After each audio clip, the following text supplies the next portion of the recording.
So,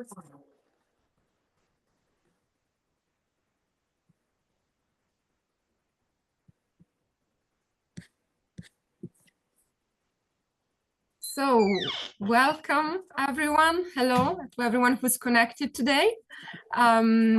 Good afternoon, everyone, and welcome to our AIMS International webinar, Leading for Prosperity, the Mindset Beyond Responsible Business. So, I'm just making sure that everyone can hear me and you're seeing correctly. Maybe just give a hands up. Yeah. Great. So it's a real pleasure for me to open today's session. And I know from the organizers that there are so many participants joining today from different parts of the world, which is really amazing. Thanks for being with us. My name is Cristina Favero. I'm a senior consultant in AIMS Italy, and I have the pleasure of leading our consumer global practice in AIMS International. And in this role, I work with colleagues from all over the world to connect our expertise, share best practices and insight. And we support global clients in an industry, which is the consumer one that never stands still. It's constantly evolving, and where we're seeing that leadership truly makes the difference in shaping sustainable growth. Just a few words about who we are as AIMS before we start our discussion today. AIMS International is a global organization. We're present in more than 50 countries, and we're more than 500 consultants across the world. We're specialized in executive search, talent management, and HR advisory. And we support organizations basically in identifying, developing, and retaining their leaders. I think that what sets us apart is really our ability to combine deep local knowledge with a truly international perspective. So we work side by side with clients that operate in different geographies and sectors, and collaboration among us internationally is really, really strong.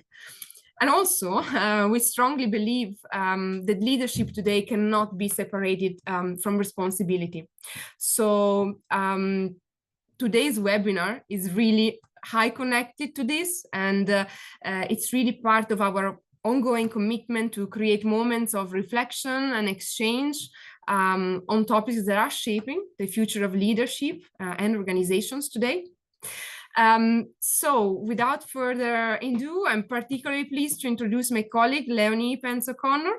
Leonie is the managing partner of AIMS in South Africa, and she's vice president of AIMS International. And with that, I will hand over to her to guide us through today's discussion and session, and to introduce also the speakers that are here with us today. So Leonie, over to you. Thank you. Thank you, Cristina. I really appreciate your on-point introduction. It gives me great pleasure really today to introduce our esteemed panelists. It's a much anticipated discussion. Each are experts in their respective fields with a rich tapestry of experience in business, human capital, and ESG. Our goal today would be to allow you to learn from their experiences with examples of what works and what does not when doing profitable business responsibly, and more specifically what it means with regards to leadership and the mindset behind responsible leadership. I'm briefly going to introduce our panelists. So Nicole Martens. Nicole leads the impact advisory practice at Krutham, where she advises banks, pension funds, and listed companies on ESG and sustainability strategy. Welcome, Nicole. Thank you very much. Then we have Giulio Natali. Giulio is Chief HR Officer at FATA, where he coordinates human resources, ensuring alignment with the company's strategy, which focuses on the people-first approach. Welcome, Giulio. Yeah, hello everybody. Welcome. And then Enrico Baldassarri is a global business leader, advisory board certified chair, and interim CEO of Energenic, a renewable energy and green logistics company based in South Africa. Welcome, Enrico. Hi, thank you. Hi to everyone. Right, so I know this looks a little bit like an Italian job today. It wasn't the plan. Each person here was really chosen on merit, not on how well they can cook the spaghetti, but it's a really, really pleasure to have all of you here. Just to the audience, please put your questions in the chat. There's a Q&A chat where you can put questions. We will do our best to get to those in the Q&A session at the end. Now, our clients tell us today that they have the following challenges. balancing governance, social and environmental goals with business growth, navigating ESG requirements in leadership and talent development, and finding concrete approaches for embedding ESG into business practices.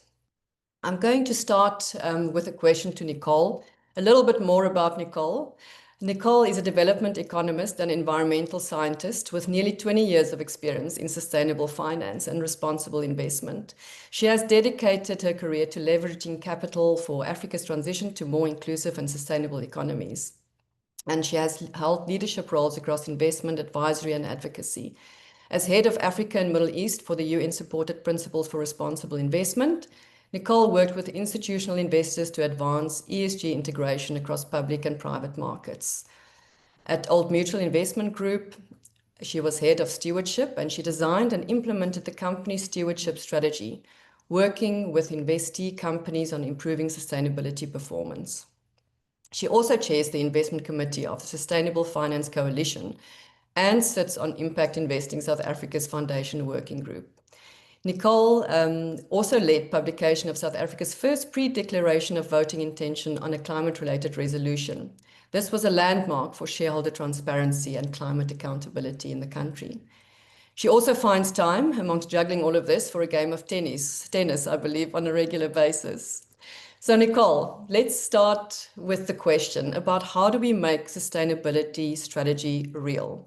What does ESG really mean? You mentioned recently in a post that far too many organizations are still developing sustainability strategies without going through the crucial step of materiality assessment. What does this mean? Talk to us about it. Thanks, Leonie. I appreciate it. And thanks again for having me. It's great to be here and to talk all things sustainability and impact with this great panel. I think if we let's start at the beginning, right? When we talk about ESG or sustainability, I think what tends to confuse people is that it doesn't really mean the same thing for everybody. So you could use that same term in even this group, and we probably all have slightly different definitions of what it is. When we are talking from my perspective about ESG integration or sustainability, we're really talking about what are the decisions you need to make to ensure that your business can operate sort of in perpetuity, right? So how do I keep this business going on, say? And that necessarily means these days that you have to think outside of what we would traditionally consider to be financially material factors, right? We're in a position now in the market where we know that those things that we would have traditionally considered to be non-financial, so your environmental, social, and governance characteristics, have got significant financial implications. So not just the risk that you face, but the opportunity that you could gain if you take these into account effectively. And that all starts with understanding what is material. So what we've seen in the last few years, I would say probably in the last 10 years, there was what I would call a youthful exuberance of sustainability and ESG, where it was in fashion, right? Paris Agreement happened. Everyone was falling over themselves to make commitments and to sign up to pledges. All of a sudden, it was very popular to be a sustainability professional. So the hiring went through the roof. Overnight, everyone on LinkedIn became an ESG expert. I think I'm seeing smiling there from Giulio, so I think you've seen it happen. And what we've realized in the time since is that it's really difficult actually to make these things real. It's really difficult to make it happen. And most of the time, it's not because these commitments were made out of malice or without the right intention. It's because we hadn't really thought about the practicalities involved. And so for me, to your point about that post, is that it's really about thinking about four things, right? The intersection of four things. The first thing is what impacts us? So in terms of environmental, social factors, governance factors, what impacts us? The second one is where do we have an impact? What is our impact on the world? That's really important to understand and increasingly important to report on and to sort of focus on.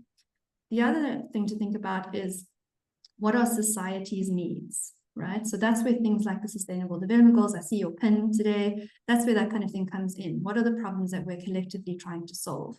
And the fourth thing, which I think has been neglected, is where is our circle of influence? So what do we actually have control over? Where those things intersect is where you find a real practical, ambitious but pragmatic sustainability strategy. I think where we fall short is when we focus on any one of those too much. So especially on society's needs, that's where you see strategies that's trying to address every single SDG without thinking feasibly about what is actually material for us, where can we actually have influence. But I can talk about this all day. So let me stop there for a second, just as maybe a scene setter. That's perfect. I love everything you say, Nicole. And I think in AIMS, we've actually gone through exactly that journey where I forget, I think it was in 2018 or 17, we were like, yes, we're going to start sustainability. We're going to do some stuff, and then we were like, oh my goodness, like, what does this even mean, and what does it mean for our business? So it really resonates what you're saying. I'd like to go to Giulio next. And Giulio Natali has over 20 years experience in human resources, in the human resources sector, with experience and responsibilities in both national and international contexts. And for the past 4 years, he has served as the Chief HR Officer at Fata. His primary motivation is to contribute to the company's growth through the development of its people.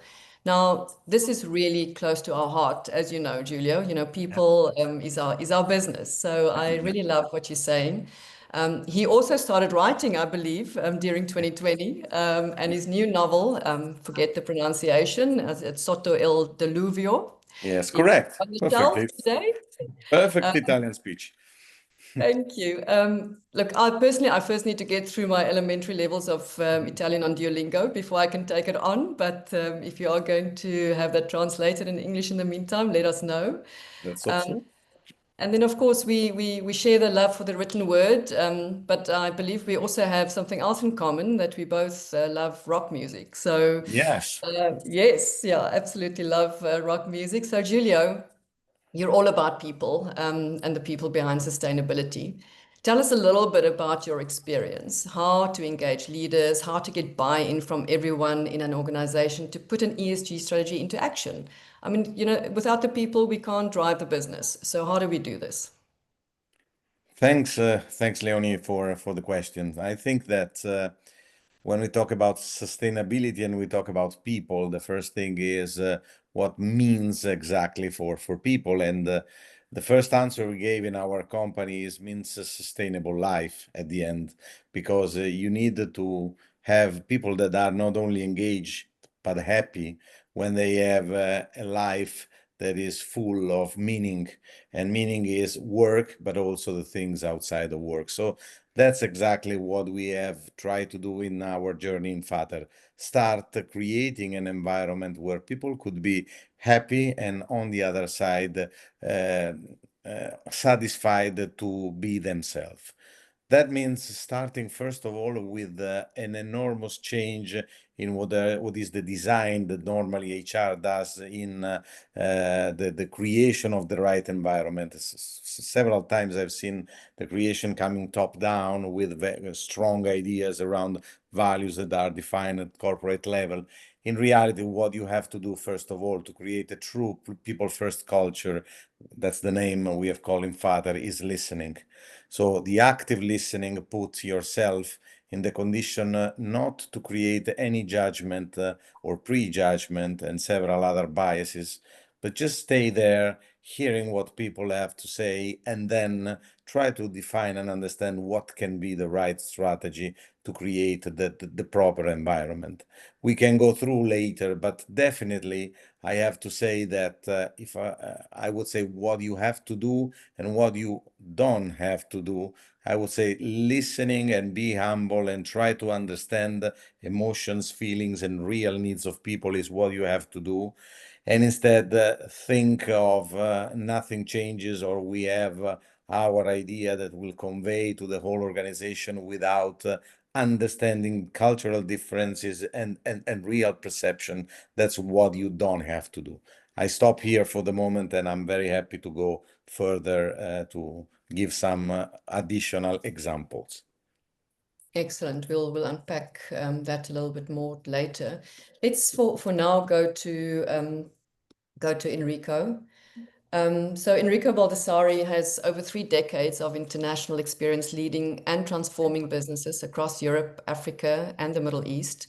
Enrico has held senior executive and board positions at companies such as Procter & Gamble, Johnson & Johnson, Revlon, Elizabeth Arden, Reckitt Benckiser, Bob Martin. His expertise lies in governance, succession planning, and leadership deployment, particularly in helping organizations integrate ESG principles into their core strategy. As founder of Accelerated Value Generation, or AVG, He partners with businesses to unlock enterprise value and drive sustainable growth. He's deeply passionate about building resilient organizations where people are the drivers of sustainability. He believes authentic leadership rooted in governance and human capital is central to achieving prosperity through ESG. An interesting fact about Enrico, and there are many, Enrico, interesting facts about you, but the one that I will mention is that he once co-created a global promotional campaign with Nobel Peace Prize winners Nelson Mandela and Desmond Tutu, two people very close to South African hearts, as you know, a project that reinforced his belief that true impact comes from aligning purpose with business strategy. Enrico, as advisory board certified chair, you often sit around the table where strategy is designed, at times with hardcore private equity teams or shareholders who really look at profitability first and foremost. Other times, family members who could be more concerned with succession planning and legacy. What do you believe are the key challenges facing organizations today who want to drive both profitability and be responsible? And I mean, is this even possible? Well, it is possible. It requires to overcome some of these challenges. And again, very nice to be with this panel and with this group of people. I think the key point, and already a lot of progresses have been done, and Nicole and Giulio have mentioned a lot of things that have happened since ESG became a sort of fashion word. You know, it was the theme of the day, and everybody was looking at that. It's really an overall overarching mindset approach that both from an investor standpoint, a board and a management standpoint, you have to change. At the end of the day, if you look at all the elements of a good run and well-measured ESG program, that actually helps valuation, helps business to have a higher value, to have a longer term and sustainable returns. Then from my experience is really to work a lot on the approach that, you know, you mentioned this specific case, private equity and family businesses, but I can enlarge to other experience more on a proper or even larger corporate environment. But at the end of the day, they're not the opposite, you know, they actually work together. If you are really able to work well to build bench, human talent, a strong plan that will respect the social environment and will create a positive impact on the society where you're working, and you measure that, eventually they will work together to create more profit. At the beginning, of course, and as Nicole mentioned, there is this effort, that step in which everybody needs to understand and have the courage, the authenticity to approach it. But more and more, I'm seeing now private equity where they measure ESG results and they embed them in the valuation and the exit strategy for businesses, which is a huge change from what was happening like 7-8 years ago, where literally was a ticking box exercise, where now I really see, I mean, even some private equity now, they want to be B corporation in their legal entity structure, which clearly tells you how this is changing. And family-owned businesses, in some ways, they have also realized that the successful way of extending their legacy is actually creating an impact. And in some cases, they have been doing it, which is one of the key driver of a lot of successful family-owned businesses, this much higher attention to you know, what happens to their team, what happens to the environment where they act. But you know, that specific on private equity and family-owned businesses, we can chat later also about some other experiences also on larger groups.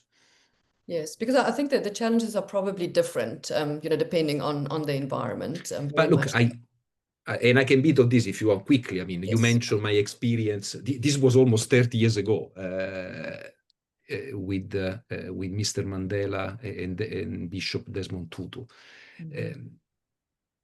ESG wasn't not even a word by then, but basically we found, and I'm not going to mention the company, but we had a specific product acting in the healthcare sector, and the idea of sharing part of the performance and the profit generated by the sales created by a promotion done with the Nelson Mandela Foundation to build hospitals, because that was the agreement and the promotion, in remote area, at the end of the day achieved on a strategic standpoint the objective for the brand, but also a huge impact on an ESG standpoint, because we created job in building a small hospital in a remote area of South Africa. We had a positive impact on the local communities, which had a benefit also in terms of having an hospital, but also working there, creating an ecosystem. At the end of the day, it's really the mindset.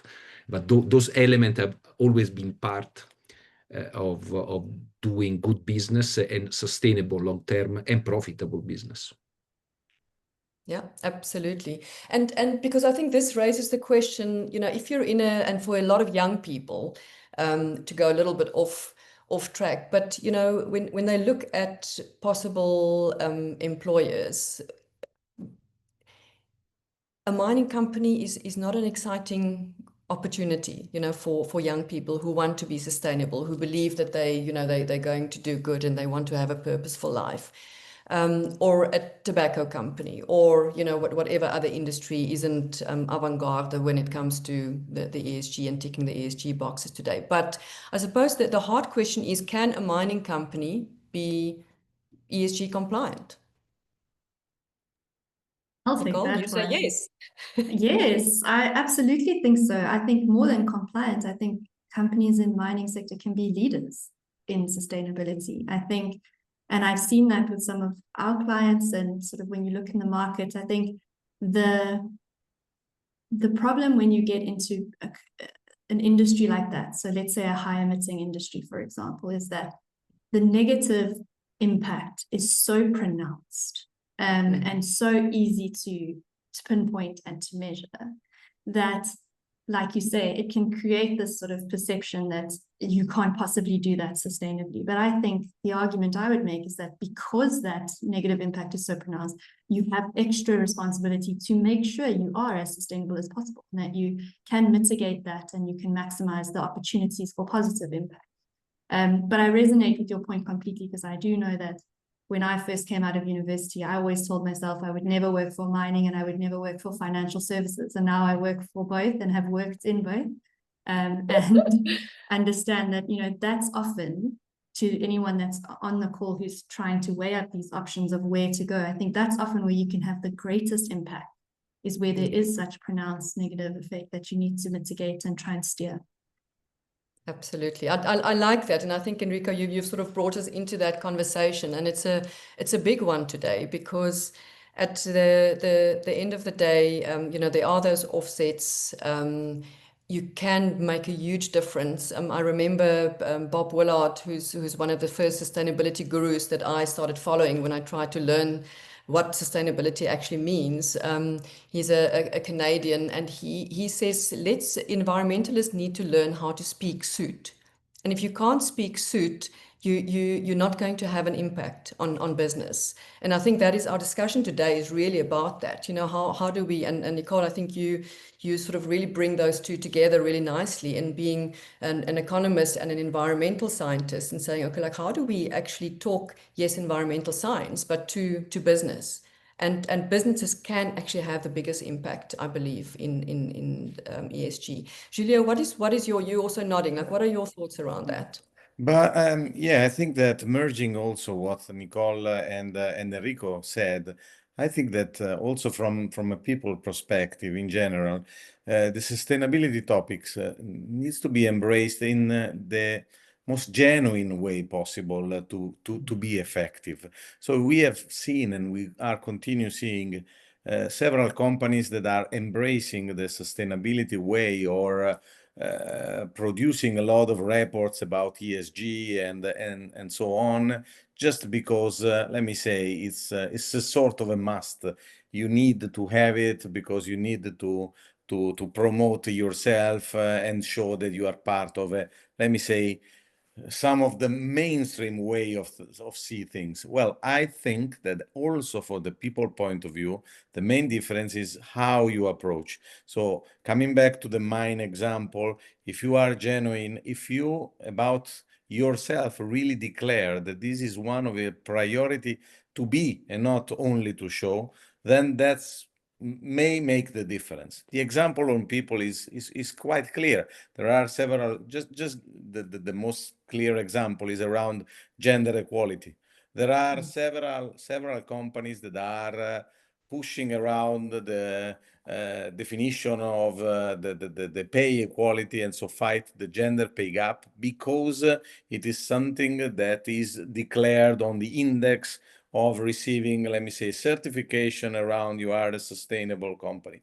In reality, and that's what we have tried to do in our company, that's not done because you want to be considered sustainable. This is who you are.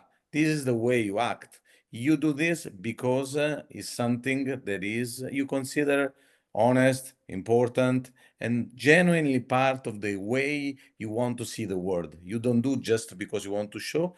You do because you are, and you want to be an example in the world. That's the way, the shift, I would say, from a paradigm to the other, also from people perspective.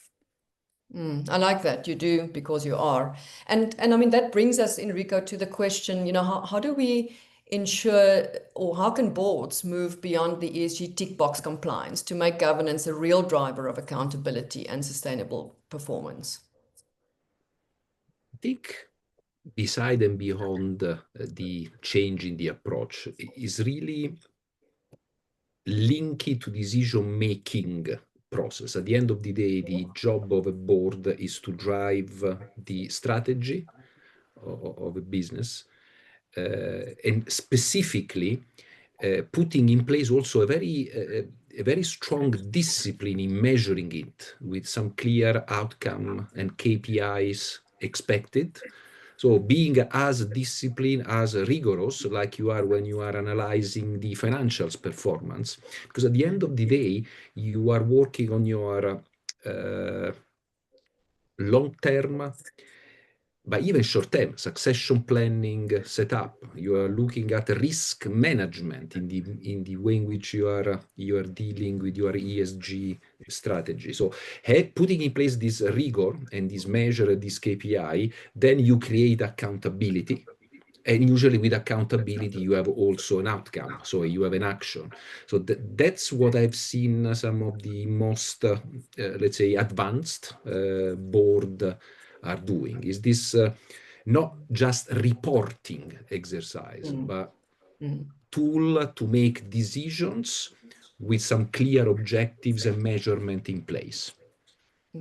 And what are the most common obstacles that you've come across that companies face in translating these ESG commitments into those measurable outcomes that you're talking about? They are different. I think sometimes is also, you know, the experience. There are people they have not used to this kind of way of doing things. So there is a sort of cultural change. And I think we have touched base earlier on, and I can definitely say has changed a lot. But almost as everything, the key point is the tone from the top. If the senior leadership is aligned and involved, that will help a lot to drive the culture down. And being practical, so looking at the ESG as almost a risk value element, which is a lot of private equity are doing it. They're looking at ESG like a risk and value exercise because, you know, good governance, climate exposure, human capital resilience, they're important. And if you do and measure them well, eventually you will have a good financial performance as well and a solid way forward for your business. Thank you. And Giulio, how, in your opinion, how can leaders balance that long-term vision with short-term performance pressures? Because yes, we know where we want to go in the future. We've got great plans for the future, but now you have short-term profitability pressures as well. And often what we see with ESG measurement and with sustainability goals is that it's a long-term goal and it's a moving target. Just when you think I've gotten somewhere, you know, like the target moves and I've got to do better. Thank you for the question, Leonie. That's exactly what I was referring when I told you need to be and instead to show, because you need to work to create an environment that embeds the ESG mentality in your culture, so in your daily activities, so that what you think is for someone just an aspiration for the future that again can fight against the transactional or day-to-day goals becomes instead something that you live concretely. So in an environment where you start listening people, you take care of their well-being, you ask yourself every day, is it people first or not what we are doing? That becomes the normality. Is not anymore a goal around ESG for 2030, 2035. And that can be moved also not only in people, emission or all the other aspects of the governance and so on. It's something that you should start using it in a culture that every day, every moment, ask the question, what are we doing? Is it in line or not with that? That will become normal. And then there will not be, in my opinion, or less, the differences between day goals and long-term aspiration. Mm-hmm. Mm-hmm.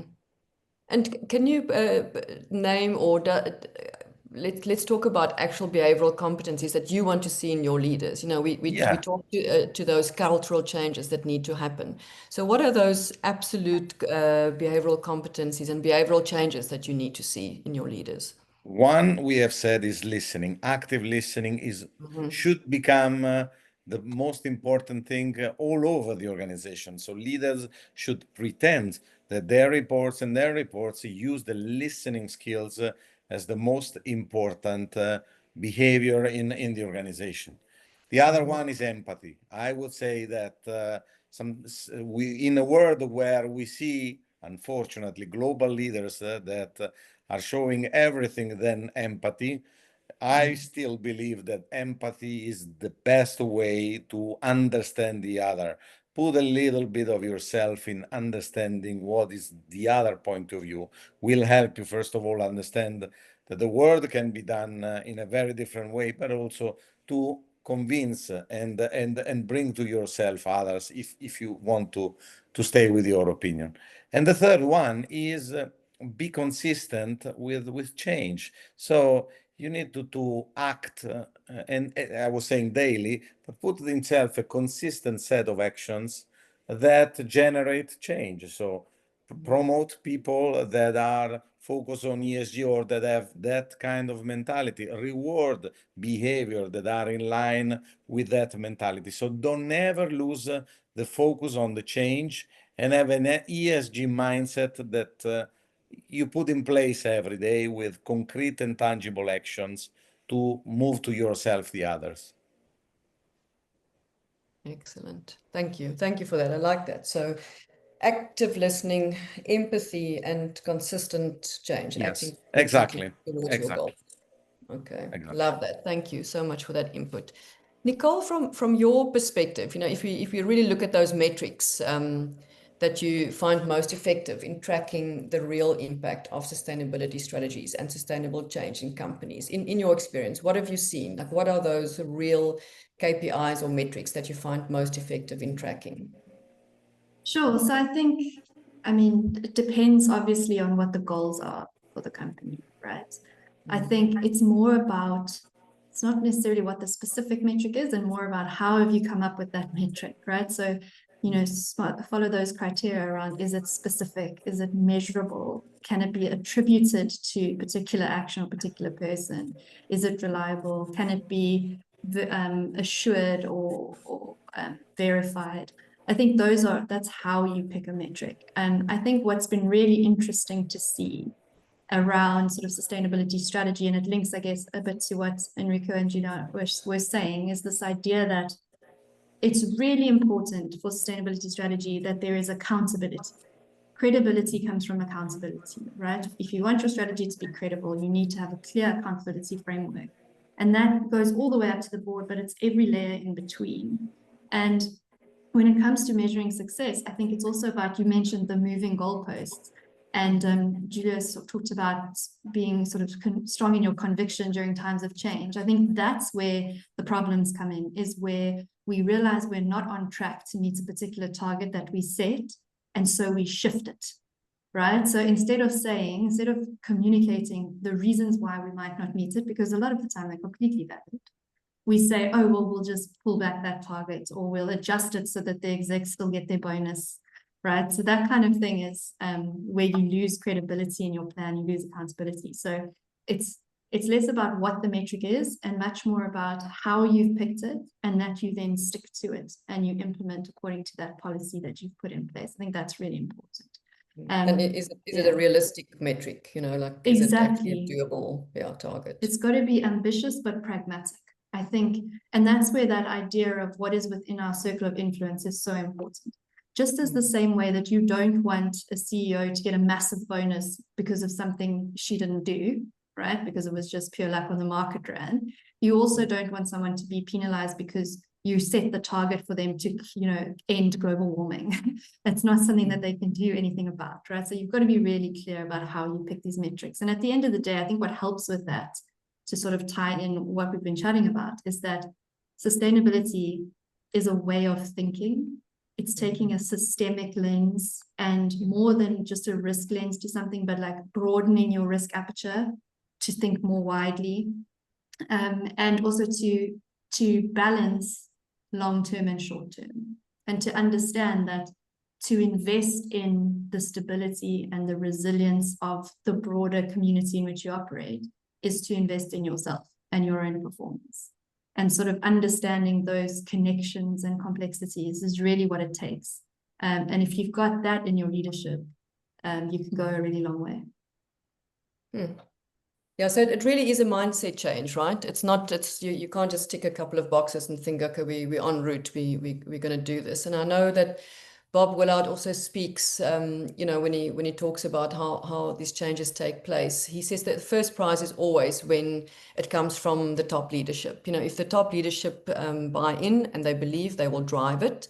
There is another way to reach it, which is when it's sort of the right thing to do, so we put these things in place because we think, okay, like we don't really believe in it, but it's sort of what we should be doing. And that's a lot harder, unfortunately, I think, than to reach those goals. Let's talk a little bit about the investor's perspective. Enrico, and I want to start with you. When you sit with investors or institutional investors, what ESG factors do they pay most attention to? And how should boards prepare to address those expectations? As I was briefly touching base earlier on, more and more there is an attention to some key metrics. And I think my suggestion from what I've seen how certain investors are behaving is really try to put in place some metrics which are tied to risk-adjusted returns. What do I mean? I mean, the point is governance practices, climate exposure impact, human capital, I mentioned earlier on, resilience, which of course drive then succession planning, bench creation, hence a strong element within the business valuation. Those are highly considered. At the end of the day, for an investor, there is always this evaluation of risk and value created. If we are very pragmatic in, again, putting some objectives, creating some monitoring mechanism, which are part of the board ongoing assessment, like it would be the financial performance, investors actually are quite keen to support and monitor how it's progressing. So that if you want is what I've been experiencing in this my new sort of phase of life where I'm more dealing with investor side and working with generating value in organization. Some specific sectors actually is pivotal to have a good outcome in order to have contracts, to attend to tenders, to run your business. Otherwise, you won't have access to certain clients or customers or channels. In terms of board attitude, as I said, there is a bit of cultural change, but I think we have hammered on this quite a lot. I would add probably had a bit of courage, to be open and innovative. At the end of the day, we always change, evolve, think, our environment, our markets where we play, they change. If we don't adapt with it, we may not survive.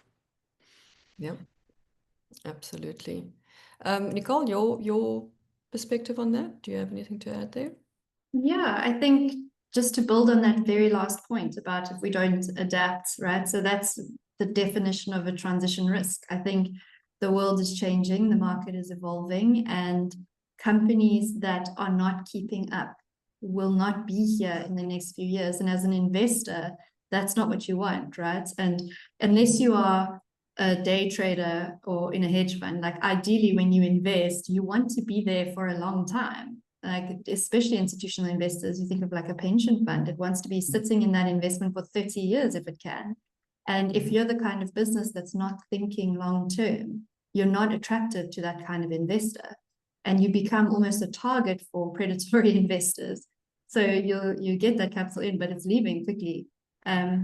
So I think that's one of the things as well that I would add is like from an investor perspective, and they are increasingly putting pressure on the governance angle, right? Is that we talk about ESG. I think one of the greatest disservices we ever did for ourselves in this industry is to split it up like that, because that's not how they actually operate. They're all connected. But I genuinely believe that the G underpins the E and the S. If you've got the G right, you are equipped to handle any E or S issue.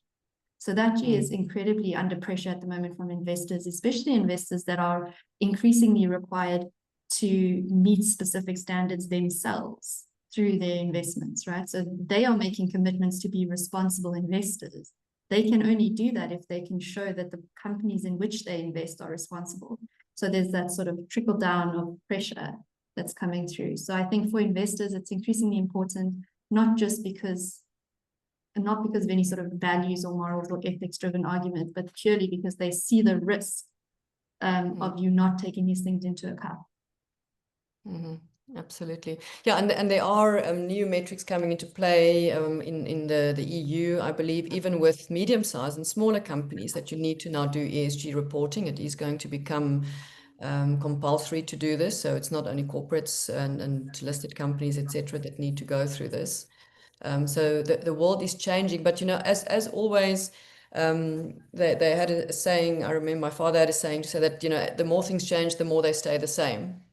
So while the one side of the world is evolving, and really looking at becoming ESG and efficient, and the gender and the pay equality situation, then we have another side of the world where things are really in flux. And Giulio, you mentioned earlier, with regards to world leaders and the empathy aspects, there's always that sort of tension, isn't there? The more it goes towards the one side, the other side starts pushing in an opposite direction as well. And we are seeing this. And I think it is becoming really difficult for global organizations who might have, a head office in the US with a number of subsidiaries in the EU and perhaps some Asian or African businesses as well. It's like, how do we actually balance, the political and the environmental or the environment that we can't control, because those are the things that you were talking about earlier.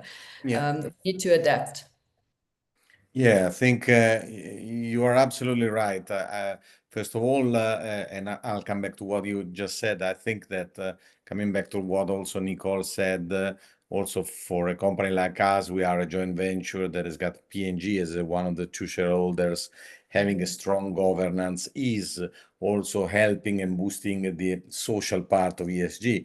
Our people first culture has got 6 pillars: listening, grow, include, inspire, well-being. But the sixth one, which underpins the other, is do the right thing. That means a very solid governance on as a backbone to create all the other aspects. Now, coming back to what you just said, I think that the company and the leaders of the company should decide one thing, that is the leading by principles. I think that in a world like you just said, where there is black and white, tension on one side and tension from the other, you just move from right and then there is someone else who bring you to the left. To be consistent as employer, you need to understand what are your set of values and principles you are not going to put in discussion. When you talk about employer as a good citizen, sometimes I hear about it, these kind of things. That means you need to have some principles, some moral, let me say, values that you are not going to compromise, whether you are in China, you are in US, you are in South Africa.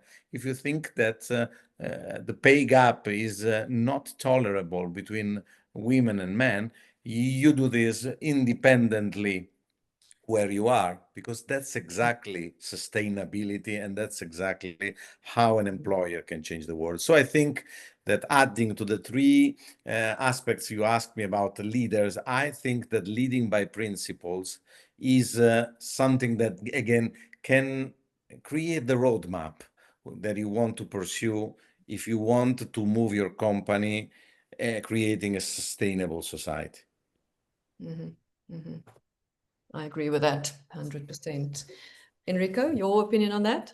No, I mean, I can definitely support what Giulio just said as one point. Having worked with the companies that have been in existence on a global basis for more than 200 years, look, they've always gone through fluctuation and history. What we are experiencing in our life is what happened today. Of course, now we know quicker and faster because the access to communication is quicker than we were used to having, in the old days. But at the end of the day, turmoils, volatility, wars, challenges, political pressure, they're always been around. And I agree, this strong compass at the root of the value of an entity, of an organization, can help a lot. Because at least you have this sort of guideline that drives you also in facing different challenges. In general, I guess is really being able to have a good governance. At the end of the day, one of the key, and I'm referring to also investors, valuation of businesses, a good, well-governed business increase the value of that business on a financial standpoint as well. Hence, then we can call them ESG, we can call them in a separate way, is part of a good governance. And hence, we're actually working for a good business creation. Mm-hmm. Absolutely. And that brings us perhaps a little bit to succession planning, because, this is something that we find as HR advisory, a lot of our clients don't pay a lot of attention to. And it sounds a little bit, in paradox, we're executive search consultants and our jobs are to go and find those people for key positions, so why would we want good succession in a business? The answer is very simple, because the candidates that we deal with want to know, what is my succession plan in this company? Why should I move from a perfectly good role currently in an organization where I'm probably not, completely unhappy? Why should I take that risk? Because there's a big risk especially on executive level, moving employers today. And, you know, you talk about the cultures and the moral compass. You know what you've got, but you never know what you're going to get and what does it look like on the inside. Because we see companies have wonderful PR teams, you know, and it possibly looks absolutely amazing from the outside in, but when you get inside, the reality can be different. We've all experienced this. So for us, succession planning is really important as well. From a leadership development perspective, you know, we are, of course, also adept at doing assessments and looking at, you know, where we can play to people's strengths, what their career plan can be in the business. So why, Enrico, you've often spoken about succession planning being central to sustainability. Can you share why leadership continuity is such a critical part of a company's ESG strategy? Because at the end of the day, actually, I would call it succession planning almost sustainability in action. Look, at the end of the day, you know better than I, a successful business requires two basic ingredients: a good product, a service, whatever you're selling or offering, and good in a strong organization, good people. The right mix of these two elements usually create a very strong business. Now, in order to carry on this legacy and carry on the strength of an organization, that leadership continuity is key. And hence your ability to create that continuity of a leadership, but not only leadership, a full bench structure which has been groomed, has been built in and measured to achieve performance not only on a financial standpoint, but also on a ESG, let's call it that, but also in general governance, impact on the environment, is key to carry on that value for a longer term. So that's why I really believe is a key element for a continuity, and hence embed that into the evaluation of people, performance evaluation of organization, and so on. Mm-hmm. Mm-hmm. Giulio, you want to add to that? Yeah, just adding one point to what Enrico perfectly said. I think that again, the succession planning is a process, is an exercise, the way you want that when you do properly, it gives you also the opportunity to understand where are you going, because first of all, definitely is something that reassure investors about the long-term leadership perspective, but it also helps you understanding where are you going. If you do it properly inside the organization, you can understand and ask yourself, why am I missing someone here? Am I doing the right approach in terms of developing my people? What do I need to create a talent pipeline that internally can fulfill future needs? And eventually also, that's one of the reasons why Ames is there, is also asking to some headhunters to support in creating this pipeline in time. I mean, I have been, but I am still in a company where you ask yourself, around leaders especially, what will happen after 2030 when a mandate of the GM or my mandate will probably expire. So let's think in time where we are and how we can create internally, or even looking outside, the successor to be ready in the right moment, so not to lose continuity. Then it may be coming internally, and so sharing already your own culture, and so be able to move on with the same approach. But if you are good enough to think in time, to recruit externally, you may even have a chance to get on board the right person and create space for him to embrace your culture and move on with the mentality. That's what I would add. Excellent. I like that. Nicole, your opinion on that? Yeah, I think I think it's all been said that succession planning is part of sustainability, and it sends a really strong signal if you've got long-term plans and you're making plans to have somebody take that over. So you're handing over a baton. We know that when companies get new leadership in, the first thing to go is the strategy that was set by your predecessor, right? So the first thing you do is you throw it out the water and you say, no, my plan is better. But if you've actually embedded succession into your sustainability strategy, you can make long-term goals. And the idea is to just sort of pass that over to someone. I think what would make it really effective, and this is just an out there thought that will probably never happen, but I'd love to see, is that for a CEO, you should get your bonus a few years after you've left the company, so that you really see what kind of legacy you've left. So set some targets so that you don't get a massive handshake when you leave, but when you've set something in motion that its longevity goes beyond you. That's sustainability for me. Wow. Now that is something to ponder. I think I don't know how many executives will vote for that one, but I certainly think that is really proof is in the pudding, and we've seen it often in action where some of our private equity clients go out and buy a medium-sized company, a really exciting business with a fantastic service or fantastic product. It's often an owner-managed or a family-owned kind of environment, and they do their due diligence on the financial side.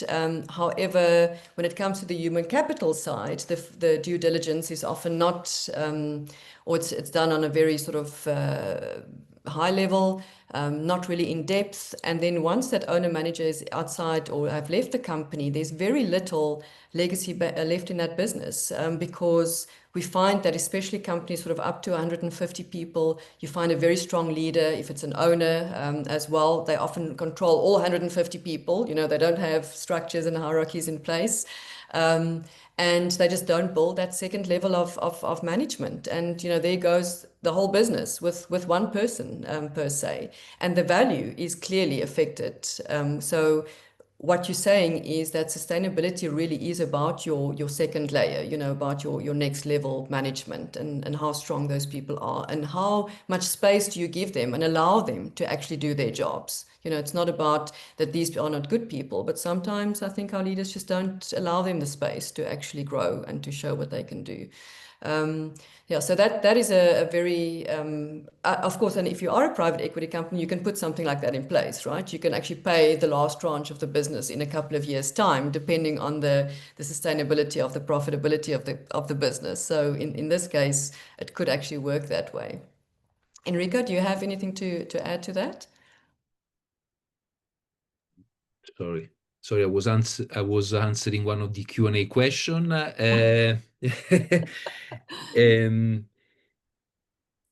Yes, I mean, I can agree in the sense that the long term, I think I almost repeat myself, but basically the ability to perform that is definitely going to build value. Spend time really lately to work with businesses, usually post-acquisition, to really put in place plans to create value, and the ability to perform all these kind of tasks related to improving governance, improving succession planning, improving impact evaluation on the environment. They are becoming more and more important in that. Absolutely. And of course, perhaps being proactive and actually paying more attention to this pre-transaction could improve the value of your business. So, possibly, yeah, that's a way to look at it. More and more part of the transformation plan or the acceleration of value creation put a lot of attention to the governance element, which encompasses hence a lot of the ESG elements. I think I want to just go and you guys have actually answered this question online. I mean, you're very good at multitasking. Yeah, I can see I'm not nearly as good as what you are in answering questions in the chat as well. But perhaps let's just stop at this one question that came in recently that says, how do we have this conversation with people who don't believe in ESG? Because, you know, there are very prominent people who, in fact, don't believe in climate change, you know, equality of gender, etc., etc. So in this case, they say, like, for example, clients or line managers. I mean, how, you know, and Giulio, you say it's the right thing to do. But what if these people, you know, how do we listen and answer with empathy when these people go, well, I don't think it's the right thing to do? Yeah, again, that's the point. So if you talk about a company, so leaders should definitely work in creating on one side a culture that makes this something that is embedded within the organization, building an organization that has got ESG as core values, I would say. But on the other side, the question was mostly related maybe for customers, suppliers, so someone where you don't have the influence or the leadership to create different cultures, then I think that here you should make a sort of switch in terms of perspective. So showing, however, Enrico before mentioned the value creation, what does it mean with tangible and concrete examples that are not fluffy, but really related to what money is, what the business is, what can generate a shift in terms of results, in terms of appeal to the market, in terms also of becoming a company that have a future in 2030 and so on society. So I would work really to concrete example. Some of them may even be, I'm just saying, I'm really very tactical, I understand, some KPI that can generate even value for the company on its own. So not only in terms of perception or value to the market, but also in terms of year-over-year results. So if you reduce some emission, you may probably be more effective and think of different ideas and not only generate less pollution. But I would go concretely. Those who don't believe and you don't have a sphere of influence that is not just giving example, I would go with examples that are very, very concrete and tangible. That's my suggestion. Okay. Would you say yes or no? I'm going to ask a little bit of a naughty question, but if your line managers don't believe in it, that you have the wrong line managers? Yes. I'm very, very open. If you discuss about leading by principle and you have some set of behaviors and attitude, is probably you don't have the right line managers. And so what you need to be as a leader is make change. Change management is done by a lot of actions. Some of them is recruiting or hiring or promoting and rewarding the right behaviors in line managers. It's like you have a line manager that doesn't believe in digitalization. How can you have a line manager that doesn't believe in digitalization? So that's exactly the same thing. Yes, it is concrete, and I think that's why often, you know, I mean, in you work in HR, so you share. Probably share this with us, where behavioral competencies are called soft skills. These are not soft skills. These are hard skills. No, these are hard skills. But I they're would hard. say these are leadership skills. Leadership skills are the skill you need to have from a leader. Then you may be soft, hard, and whatever, but these are something that you cannot do without. That's in my opinion. I'm hearing, I think, one word that really is reverberating for me around the room, and that is really culture. You know, and it brings to my mind the saying that you know, why that culture eats strategy for breakfast. You know, so you can have the best possible strategy, and you know, I've worked it out, and Nicole have spent, you know, like many hours and possibly a lot of money on this as well. But quite frankly, if the culture in your organization is not the right one, that strategy is not going to succeed. Would you agree with that? Oh yeah, 100%.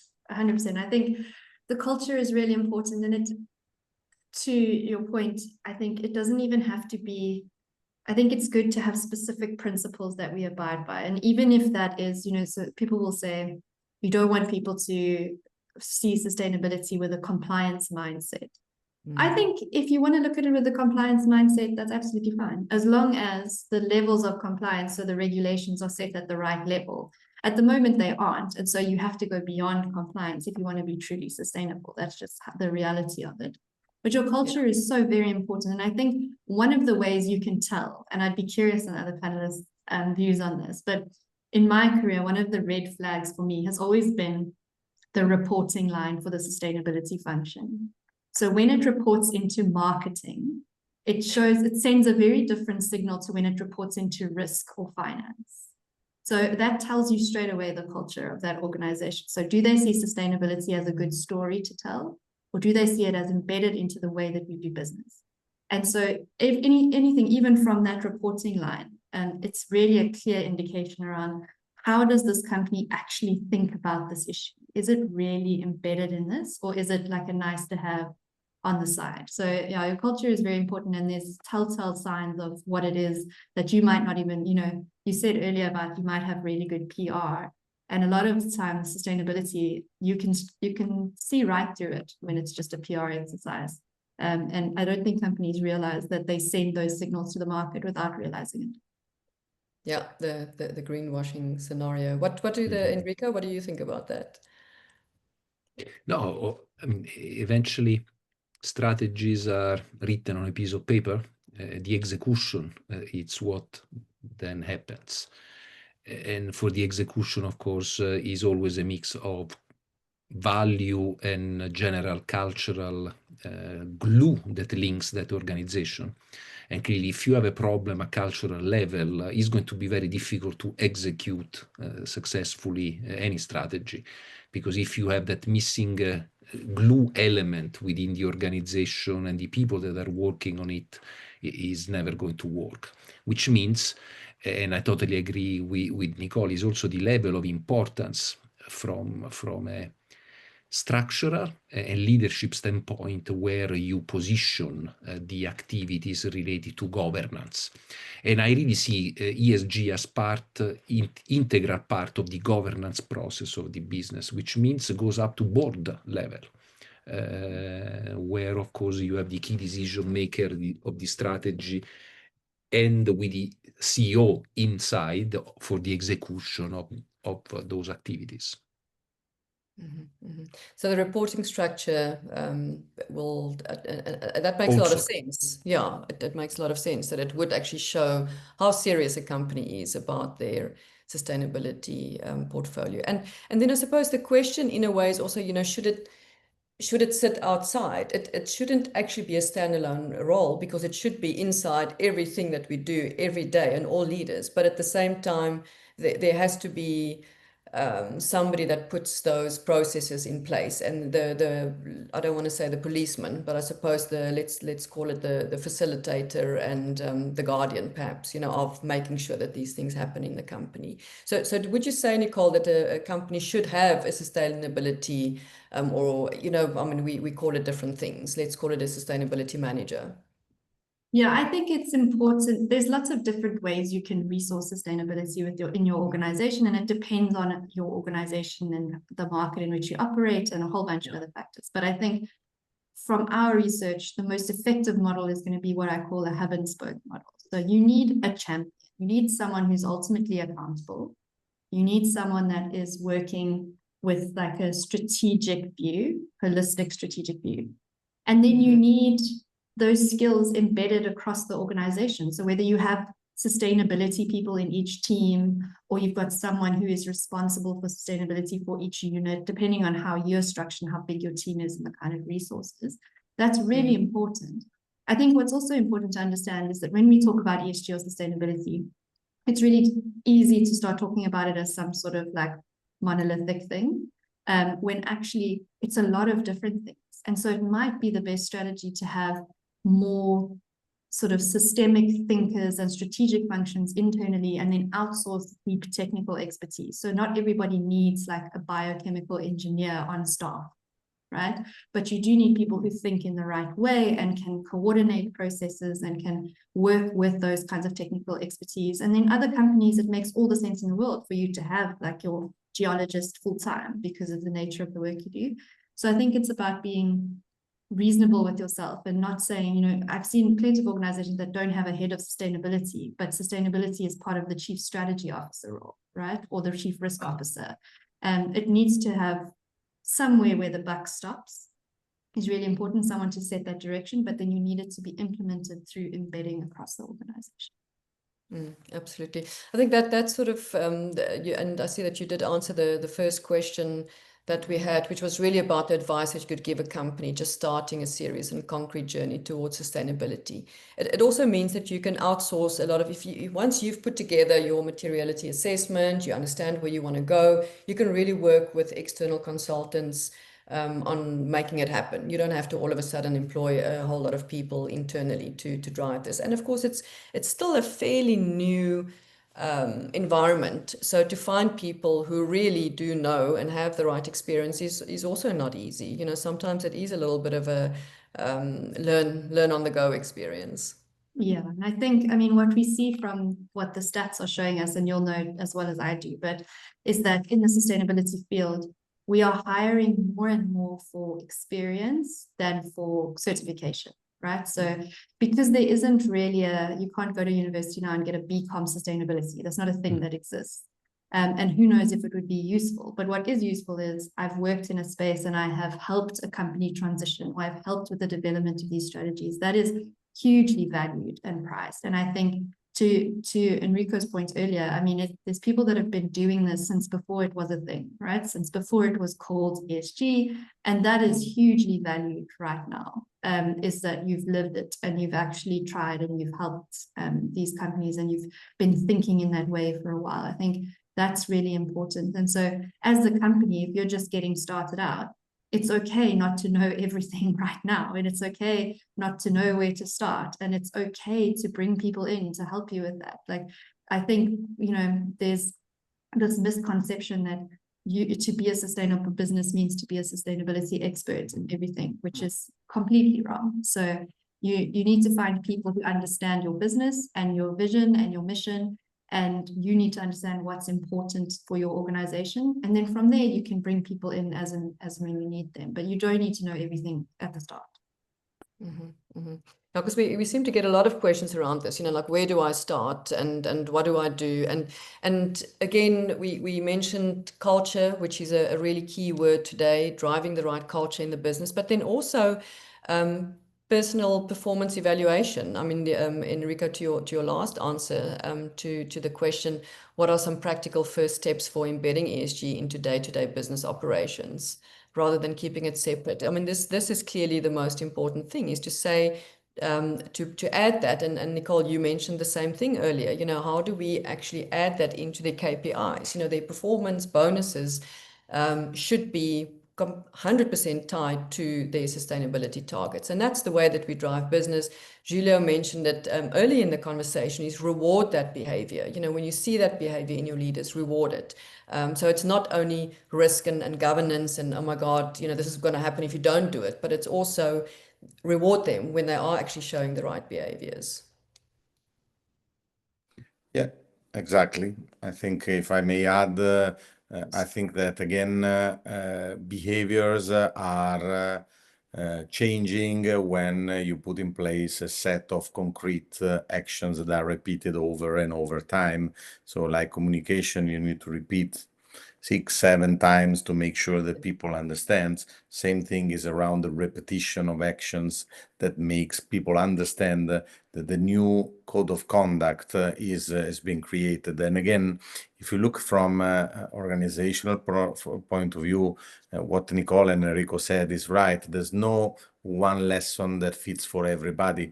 There is the model to put in place a sustainable, let me say, culture that can be done in several different ways. You need to start, however, putting things in place step by step and not thinking holistically at the beginning, because normally when you have, it's true that culture is strategy for breakfast, but it's also true that a strategy that is too difficult, then it has never been executed properly. So you step by step, start with your own priority, then you will arrive to a point that you can define.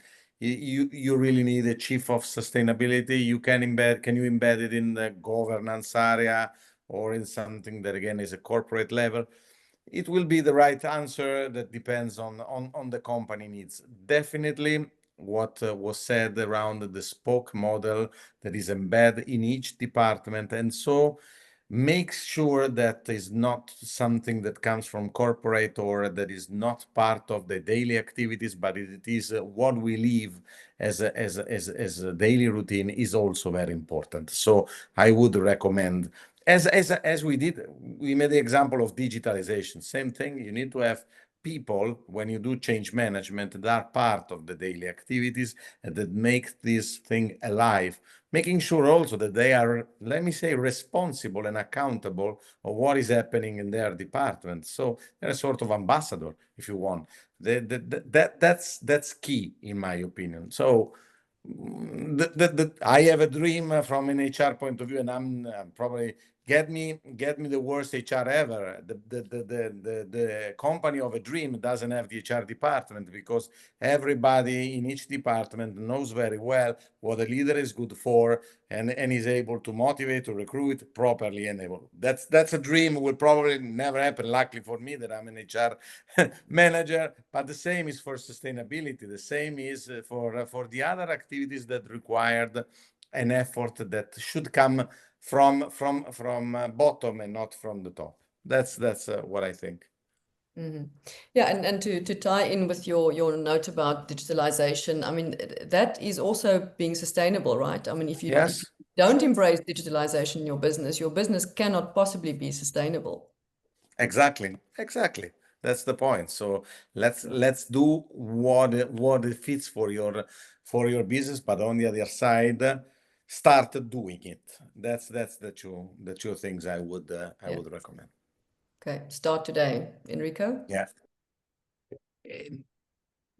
100% aligned. I have had in my career experience to be part of large transformations in terms of way of doing business, in way of engaging with customers, in doing deals, etc., because, you know, the way of trading has also changed. For example, a lot of practices that once were acceptable, as we progressed, they changed. They were not anymore acceptable, and hence there was a massive effort to change that culture. And exactly what Giulio said, a tone from the top, a widespread ramification of communication and repetition of the communication with links to performance measurement, and a constant loop of monitoring, assessing, adjusting as you go along. Those changes don't happen easily, especially if you are dealing with large organizations. So, of course, much easier with smaller businesses, but totally in agreement. I mean, it requires drive, effort, but the element is that long term it will be beneficial to the business. Excellent. Just pointing towards one of the questions that we received, Nicole, I see that you've answered, which was, do you believe that companies today must lead beyond their own walls, extending their responsibility and management across the entire value chain? Now, this is a conversation, a whole conversation, I think, for another day, is sustainability around the supply chain, right? And I was speaking to a company recently, a consulting business. They started off in the compliance, legal and compliance side, and they are now working with big corporates who are looking at their supply chain, so actually their suppliers, so their primary supply chain, and they are saying for us to be able to be compliant, of course, our suppliers should be compliant. And they are saying it's compulsory for them to now go through this assessment process to say, you know, to assess their compliance in terms of the ESG targets. And what they do that's quite innovative, I think, is they say, okay, we charge very little. And in fact, in some instances, the corporate will actually pay for that because they want the suppliers to now go through this process. And what they will do is they go a step further and they actually then work with them to become compliant. So they will look at where the gaps are, the development areas, and they will identify them and actually work with these suppliers to help them. And often the suppliers could be small businesses, right? So small or medium-sized enterprises. And this is another example of it really goes beyond your walls, because it's not just about what we're doing in this company. I mean, we know with Nike, with all the apparel companies, whoever is sitting as a third party CTM or manufacturing for that business, I mean, that's very much part of your responsibility, isn't it? You can't just say, oh, well, I didn't actually know that, there were 10,000 slaves in a basement under the age of 12 making my tackies. You have to know this. You have to make a point of knowing this. Yeah, and I think it goes even beyond your supply chain into like your broader value chain and the communities in which you work, right? So, I mean, we've seen that specifically in South Africa, is that you can have a really successful ACE business model and it can be completely turned around by a community unrest, by a riot, right? And so it's in your best interest, and I said in that comment, is that it's in your best interest to have a market and a community that is stable and resilient and sustainable. And so it's in your best interest to do what you can, what is appropriate, to create that environment for yourself, right? And I think as an investor too, when you look at your portfolio, right, you can't view those investments in isolation. They all operate within a particular market, within a particular community, and within these value chains. And it really makes a lot of sense for you. That's why I say when you do the materiality assessment, you've got to think about what is our impact, what impacts us, what does society need, and then what's in our circle of influence. And that's really where you focus. So I give you a really just a tangible example. We talked about mining earlier. In some cases in communities, mining companies might not be the biggest user of water. So let's say you've got great strategies in place to recycling water. So you're not pulling any out of the municipal grid, like you're doing an amazing job there. So good job for you and your sustainability strategy. But if a municipality can't deliver water, those communities see that you have water and they start to revolt against you as a mining company, right? You've done nothing. You haven't touched their supply. You've got a great sustainability strategy, but you haven't thought about your role in that community and how it's perceived and the impact that that has and what you can do. So then we see that leaders in the sector will start investing in mechanisms to share that water with communities, right? Not because it makes you money right away, but because it builds that longevity of the relationship and that goodwill and that trust in those communities. And that makes sense for you too. So I think it's about, like I said earlier, thinking systemically and just broadening your mind a little bit and thinking it's beyond just me and just right now. You've got to think longer term. Mm-hmm. Yeah, absolutely. I like that. We are almost at the end of our session. It has gone so quickly. I think we have so much to think about. My head is reeling with all the things that I still need to know, and I think the things that we can still discuss beyond this these 90 minutes that we have spent already. I'm going to ask you each just to perhaps do a 2-minute in closing comments, and then what I will say, just for everybody listening, and thank you very much for listening. I hope that you found it impactful and interesting. We will also send a short follow-up and takeaway to everybody who has attended, also around the questions and answers. We have been, we had the people in the background taking notes. So we will do a little bit of a synopsis around this. And of course, if you do want to contact any of the people who were in the talk today, we will put you in contact with them. But yes, let's start, Giulio, with you. If you could give us your takeaways from today and just in closing. Well, I think that again, from today, we have all the confirmations around the fact that sustainability, you can say is a choice, but in reality is unavoidable. It's unavoidable for several reasons. First of all, because it's good for the investor, it's good for the long-term future of a company, but it's good, period. So citizens, and we want to have to lead through something that is better than today. So my takeaway of today is to do this in the proper way. You need to be genuine. You need to be deliberate. You need to be brave if you want to start. and you need to be then consistent with a set of behavior that will lead you to move on step by step. That's my takeaway and the recommendation I give. Lovely. Thank you so much, Enrico. I would continue what Giulio said. Basically, if you do that, value, company value, valuations, and the sustainability, they work together.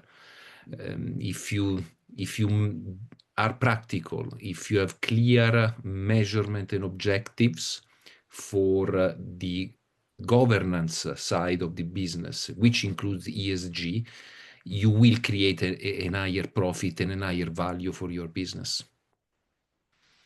Thank you. Nicole, last words from you.